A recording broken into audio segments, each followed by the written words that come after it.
ভাই দেখতে পাচ্ছেন আমরা এই মুহূর্তে একটি পানের দোকানে চলে এসেছি। আমরা যারা পান করে রয়েছি আমরা চাই প্রতিটা পানের রেট হোক 5 টাকা। এখন উনি 10 টাকা করে পান বিক্রি করতেছে। এখন আপনারাই বলেন পানের রেট কি 10 টাকা হতে পারে? আমি এই শুকনা সুপারি, খাসিয়া পান এবং মোমো জর্দা দিয়া পান খাই। আমার পানের দাম রাখে 10 টাকা। ভাই পান কত করে বিক্রি করেন?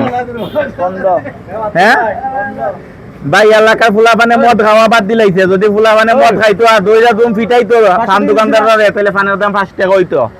এখন আপনারা কমেন্ট করে বইলা যাইবেন যে পানের দাম কত টাকা হওয়া দরকার। পানের দাম 10 টাকা হইলে বেশি হয়ে যায় কি? চার দামও রাখে 10 টাকা। জাফলং সব কিছুর দাম বেশি, অথচ অন্য জায়গার দাম কম। এই যে দেখতে পাচ্ছেন পানের দোকানদার,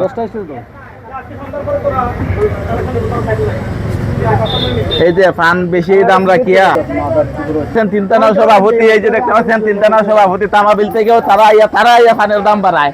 তারা আইয়া পানের দাম বাড়ায়। ওই দেখুন তিনটানার সভাপতি, তারা আইয়া পানের দাম বাড়ায়। বুঝছেন, ওই যে পানের দাম খেয়ে বাড়ায়। দেখুন আগে চেহারা সুন্দর আসলো না, 5 তারিখের পরে চেহারা সুন্দর হয়ে গেছে তার বেটার।